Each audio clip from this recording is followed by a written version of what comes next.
Who are you to hold yourself back from the world?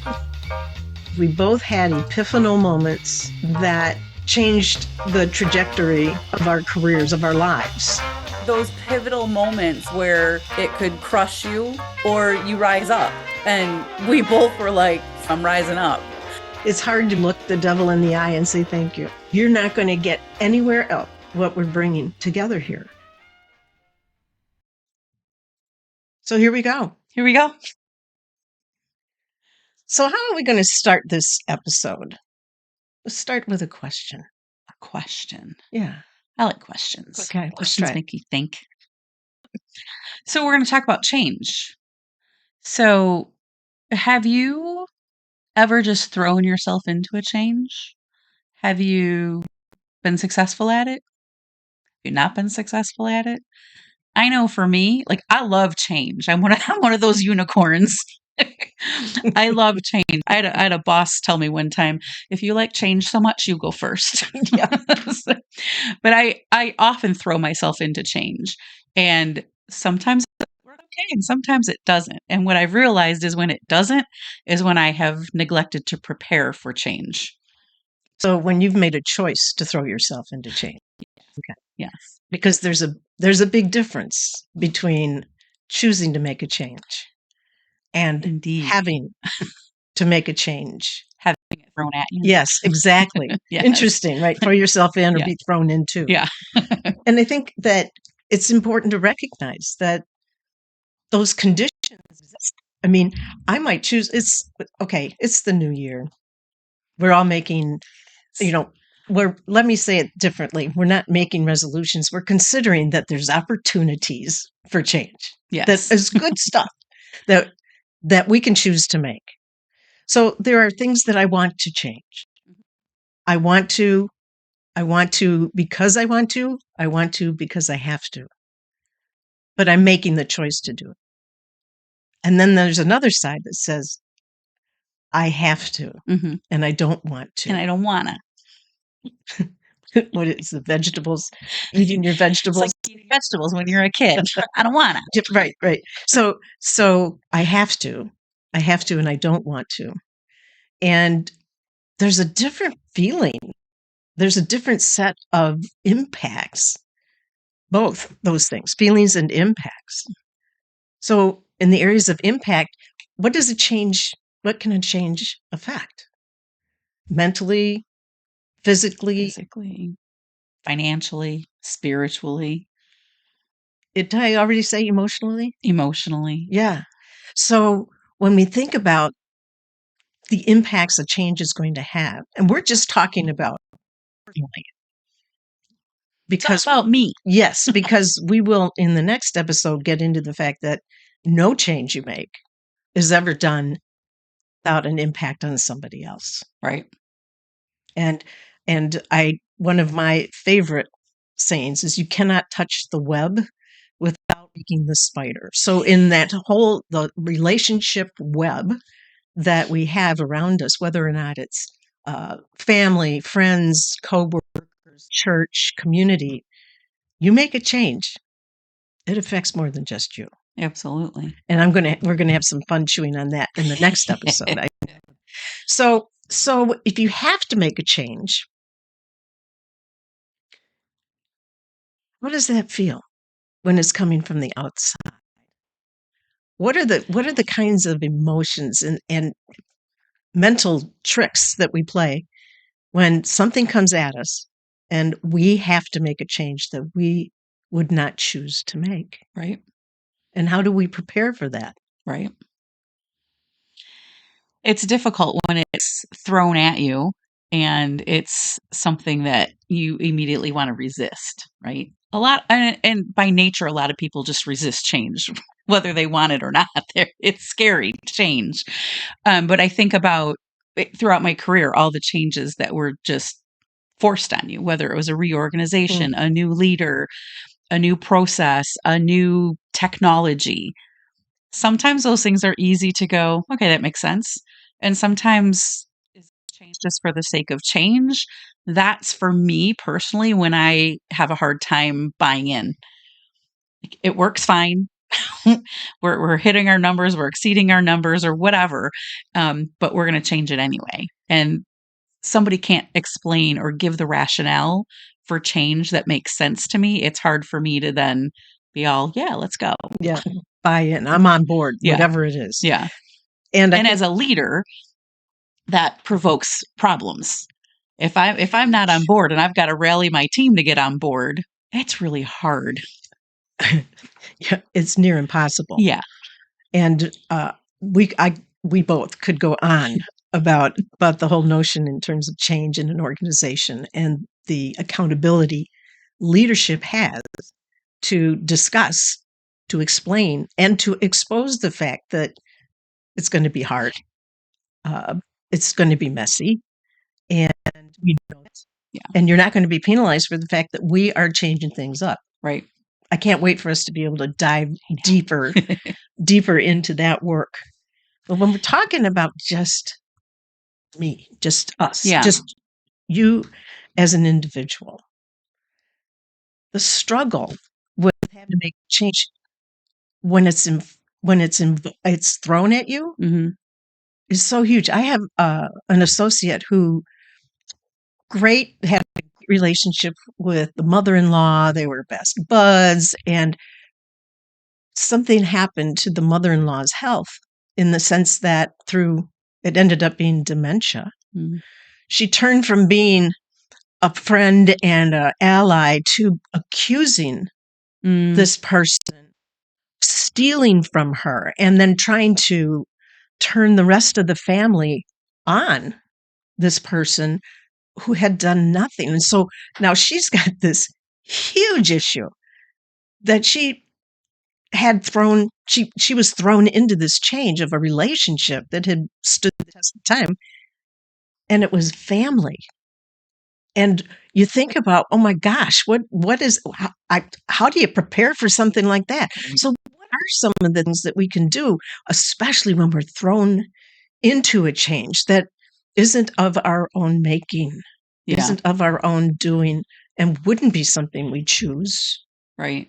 Yeah. And I think that there's two very different approaches, right? If it's change that I want to do, it's easy to prepare because I have time to think about it versus I've now found myself in this type of situation that you just described. It's almost taking a step backwards to go, okay, what are the facts here? What's really happening?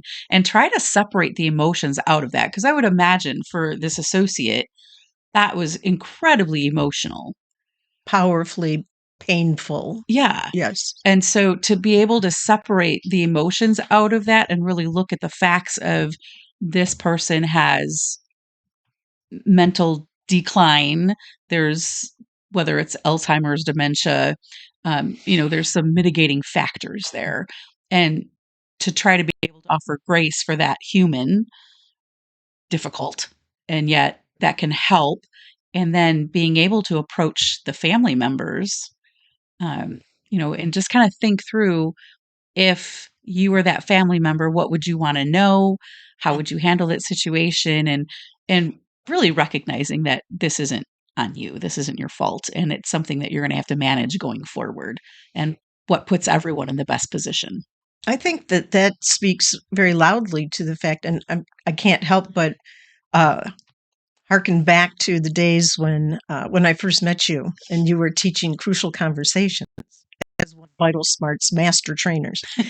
And, the notion that whole separating fact from reaction or emotion is so important. So if whatever we're thrown into something, to be able to say, okay, pause, what's really going on? Give me the facts. What is it? The situation. What is the situation? And what was the outcome? And what were the behaviors that went from the facts through the outcomes to create the situation? Right? And it's like you have to have a crucial conversation with yourself as much as you do if you're going to be in an organization or a family setting, whatever, that you need first, in terms of preparing, saying, if it's coming at you and you weren't choosing it, okay, what's really going on here? Pause and reflect. Yeah.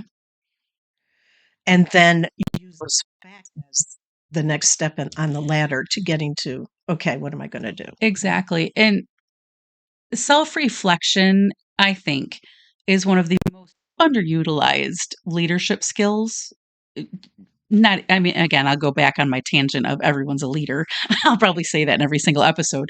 Um, but when you think about being the leader in your own life, being able to self reflect is a huge ability and skill to have because it'll help in any situation. Just take a beat, take a minute, and think, how might I do this differently for a better outcome? The outcome might be for me, it might be for the people around me, it might be for the impact I have on the people around me.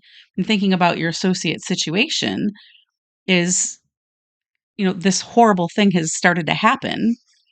And to really reflect and think, okay, I know this isn't me. Because sometimes, and particularly as women, we tend to think everything's our fault and we take on the fault of the world. We were trained well in that. Yes. Yes. And then there's that whole Catholic guilt thing. but to really be able to sit back and say, this is out of my control. But here's the things I can control. I can control how I react. I can control how I handle when I'm accused of things I didn't do. I can manage how I show up. Those are things that you want to be able to think through. When this first happened, what did I do? What could I have done differently? And use that going forward. That kind of knowledge is really powerful. And especially when you're put into a reaction mode. Yes. There's this survival thing. The reptilian brain takes over, and the first thing you're not going to be thinking about is, how can I make this okay for the other person? No, survival. Right. So when we talk about reflection, whether or not we're a leader in an organization or a leader in our own life, in the family, I think one of the things that is most difficult is giving oneself the grace to take the beat, to take the pause. Mm-hmm. Say, it's okay to take time. It's also okay to acknowledge that whatever's going on is hard. Yes. And being able to be in community or in partnership or whatever with somebody to be able to say, I'm struggling with this, especially again, if it's thrown at you. Right. Right. And I think, we can all do hard things. And sometimes we get stuck in that, this is so hard. I don't want to do it. I want to deal with it. Mm-hmm. But we all deal with hard things. Hard is a very variable. It's a big scale of hard. Mm-hmm. But I think, to your point, being able to take that beat and give yourself that grace to say it's okay to take a minute, 5 minutes, 10 minutes, 2 hours, a day, 24 hours, whatever it is we need, 48 hours, to really think and contemplate and think through the situation, what's happening, and how can I make this better, if for no one else, at least for me. Mm-hmm. And once it's better for me, then I can maybe start to have a better impact on the people that are also involved in that change. Mm-hmm. I think it's really important to take that time. And so many people think taking that time is a waste of time. Yeah. One of the things that when I'm working with people on commitment to change and their own accountability for making it happen, it's you need to understand, you need to take a look at what it is that's really going on. We've talked about that a bunch. Mm-hmm. What are the facts? How important is this to me? Yep. And how willing am I to tackle it? Right. And if it's not a 10 on a scale of 1 to 10, then that's not really good preparation, even if it's something you don't want to do but have to. Mm-hmm. Yeah, I like you have coached many people on that, and the question of, on a scale of 1 to 10, how important is this? It's a 10. How committed are you? 6. 2. Yeah. Okay. It's like, oh, well, this is good. How do we fix that? But we hear that a lot, Mhm. right? In the work that we do, is everything's important, but I don't have the commitment, I don't have the willingness. So what are some things that we do to bring that willingness to match the importance? Yes. And the other thing about giving yourself the grace to be able to look at this thing, this whatever, this it, is that after you have gone through that contemplation, when something comes along that is related to the things that you've already sorted through, you're no longer in react mode. You've prepared yourself to respond, not react. Right. I hear people talking about how, not that this is personal for you, right? You made me so mad. Oh, yeah. You made me so mad. You can't make me Right. feel anything I don't choose to feel. So how often are we saying, it's you? But the reaction was not anybody else's but your own. I always think about that in terms of I need to own the actions that caused you to be angry, be mad, whatever. But you have to own those emotions. I can't own your emotions. That's right. But I do need to recognize what I did was trigger to you. Is if we think about, because I'm big on impact on others. Yes. So I need to recognize, ooh, whatever I just did really ticked Carla off. Note to self, don't do that again. But you have to own the fact that you got angry about it. Yeah. Hence the tattoo I have on my arm. Nothing has meaning except for the meaning I give it. It is such a great reminder for me that I can't make assumptions about what you meant, what you said.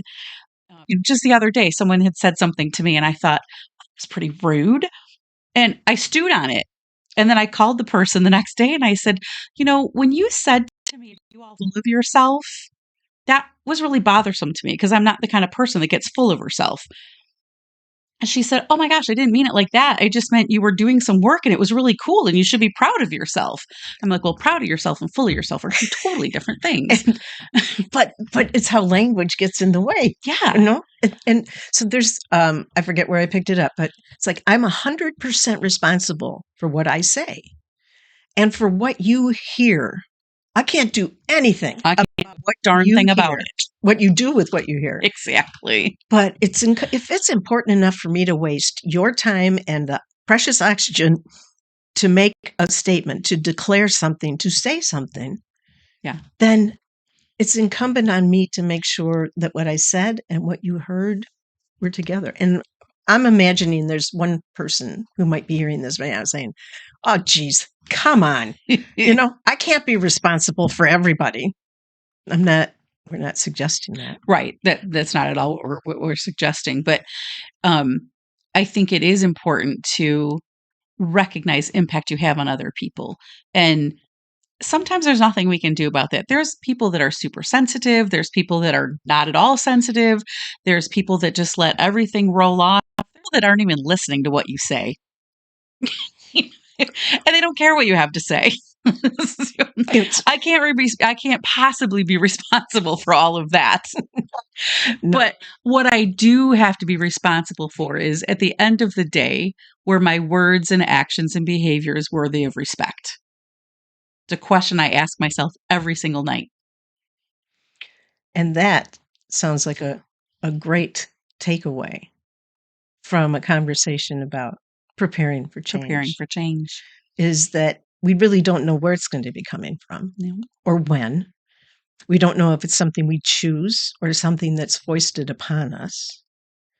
But what we can control in the face of change is how we respond. And that question, was what I did today worthy of respect, which I know I didn't articulate it as clearly as you did. So I'm going to ask you as a kind of a closing statement for this episode. What is that question? What is that statement? Yeah. So at the end of the day, ask yourself, were my words and actions worthy of respect today? If they were, probably going to sleep pretty well. And if they weren't, you got some work to do. All right. Thank you. All right. I'm Doc Shelley. We'll see you next time. Carla, bye-bye. Give thought to who you are and how you show up for others and for yourself. All right, folks, we'll be back.